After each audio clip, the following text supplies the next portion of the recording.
Into the SEC.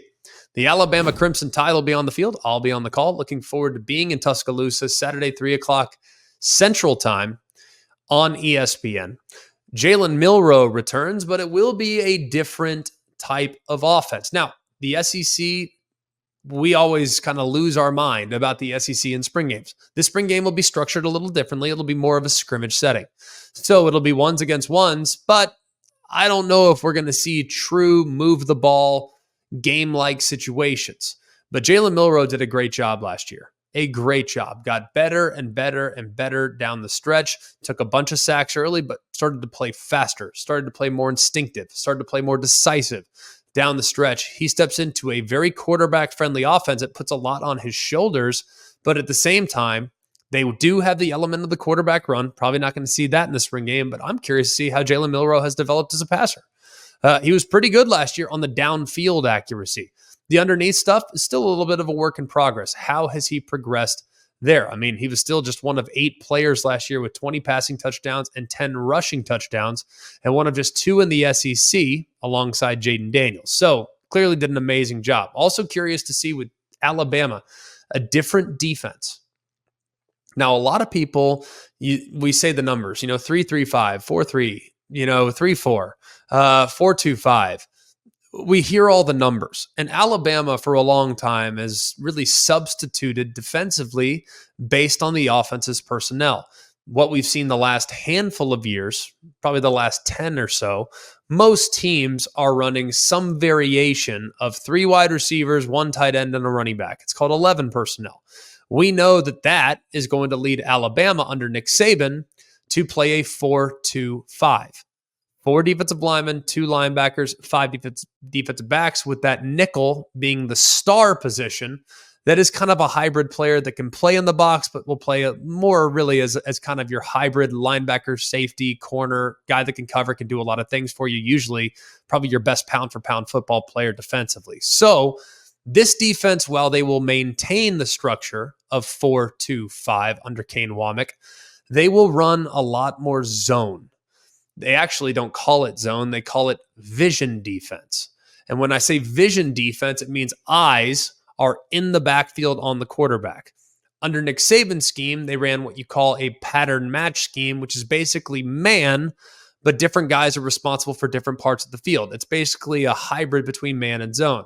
This defense, while they still will occasionally handle man coverage and use man coverage, more eyes defensively will be on the quarterback, so they'll see the ball released, which hopefully for the Tide will lead to more turnovers, more interceptions, more batted balls, and more big plays defensively. So I'm really interested to see the structure of the defense and just how much zone they're playing relative to the man they've played under Nick Saban and the previous regime. At Arkansas, we know what's been the story for Arkansas.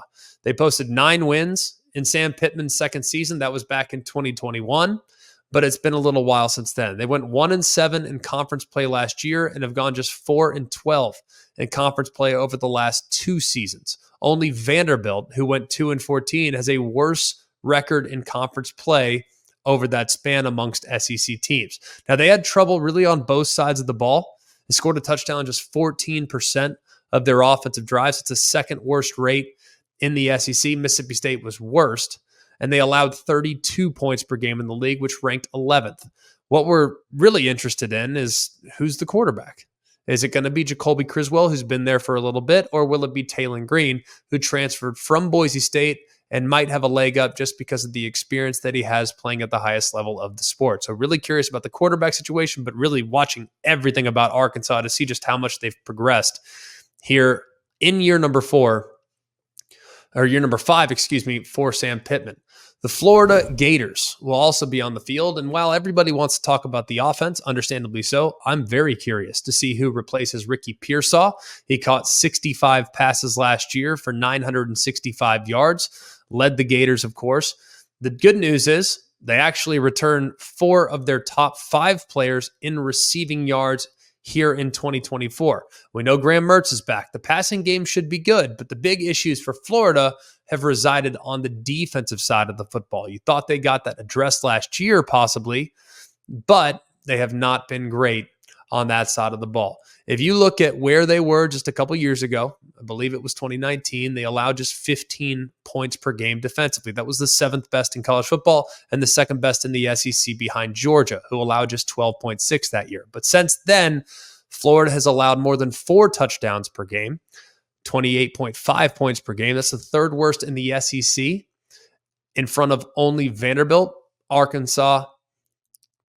3rd worst. So when you think about that, man, the Florida Gators, they ranked 11th in the conference last year defensively. Can they get things addressed on that side of the ball? That's the biggest question for me, because everyone wants to talk about the schedule and the challenges and all these other things. Understandably, can they get better on defense? That's what I want to find out. We might get a glimpse into some of that improvement here on Saturday when they take the field in their spring game. The Georgia Bulldogs, we know Georgia's calling card, for at least for the last handful of years, has been on the defensive side of the football. They had 13 players drafted in the last 2 NFL drafts. Another 4 are likely to be drafted again this year. So we know there's been a lot of turnover on Georgia's defense. We know that. That's understandable. It hasn't really slowed them down. Last year, they finished 5th in the FBS in scoring defense, gave up just 15.7 points per game. They were 9th in total defense, just 289 yards per game. And they were great on 3rd down. Gave up just 26% of 3rd down opportunities. That was the lowest success rate in the FBS. But the problem is they weren't as good last year on the edges of the defense. That's what I'm most intrigued by. The edges of the defense. That's Georgia's bread and butter. Those outside linebackers, those stand-up defensive ends, those guys have been game wreckers. And that was not the case on a consistent enough basis last year. The good news is they returned 3 of their top 5 tacklers from last year. Smile Munden's back. Malachi Starks is back. CJ Allen is back. But I will be really curious to see what they're doing on the edge of the defense with Jalen Walker, Mykel Williams. Those guys are super elite, and I think they have a chance to be back and be one of the best defenses in America here again in 2024. The Kentucky Wildcats, same thing as last year, same as the year before that and the year before that. They are beginning the season with a new offensive coordinator for the 4th consecutive year. Now, Liam Cohen took over for Eddie Gran in 2021, had great success with Will Levis, went to the Rams, and then Rich Scangarello came in 2022, got fired after a disappointing year. Liam Cohen came back in 2023, kind of up and down with Devin Leary. That's putting it lightly. He takes a job at the Tampa Bay Buccaneers, and now they've gone to Bush Hamdan, who served as Boise State's offensive coordinator and quarterback coach last year, but was at Missouri the 3 years prior. Now, the Broncos put up really big numbers last year. They were among the best in the FBS in yardage, points per game. They're also ranked at the top 10 in rushing. So there's a lot to like about what Bush Hamdan has done and the track record that he has and brings to Lexington. But he's got to figure out if Brock Vandagriff is the guy. Look, it's no shame to lose a quarterback battle to Carson Beck. We know that, okay? Carson Beck is amazing. But we have seen Brock Vandagriff play a little bit.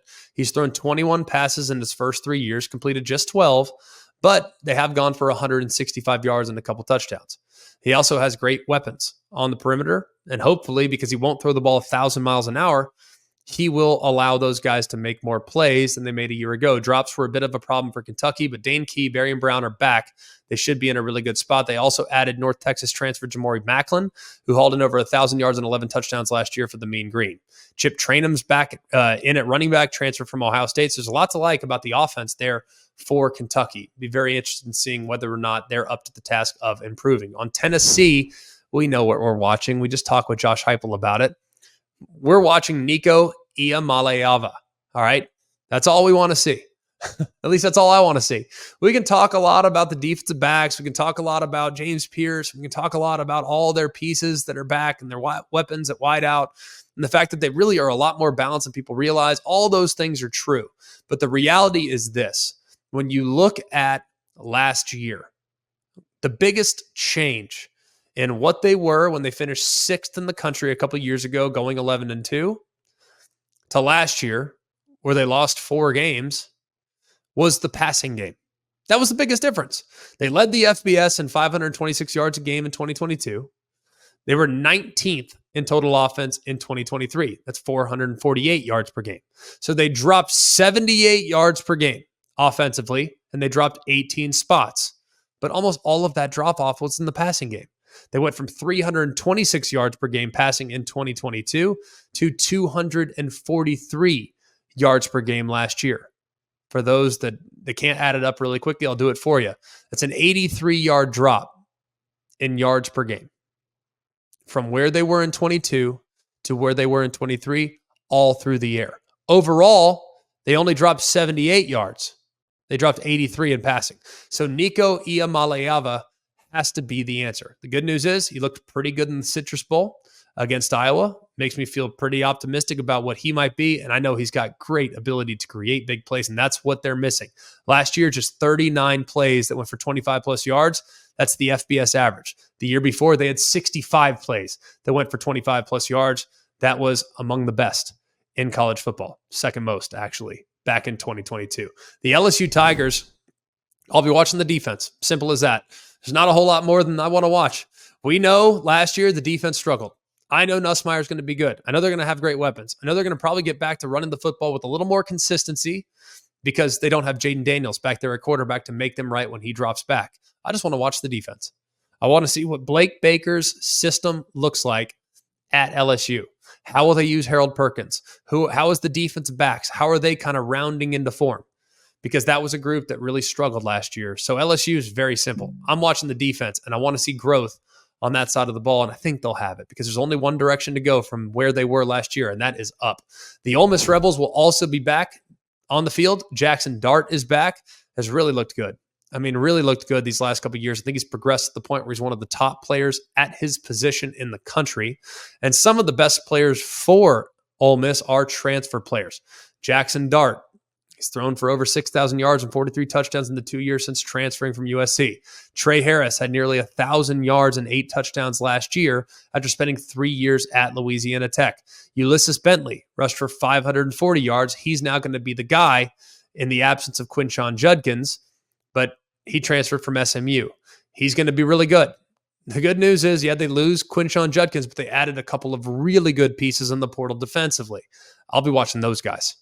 I'll definitely be watching those guys in the portal, whether it's Walter Nolan or Princely Umanmielen, Trey Amos, all those guys that have transferred in to play on the defensive side. I'm very, very excited about that group. I know they're going to be great on offense. They have a bunch of guys back. Priestcorn's back. Watkins back. Trey Harris is back. And they've added Juice Wells from South Carolina, who had 928 receiving yards for the Gamecocks in 22 before missing most of last year with an injury. So a lot to look forward to this weekend. Good luck watching it all. I'm going to try. I can't wait for these spring games.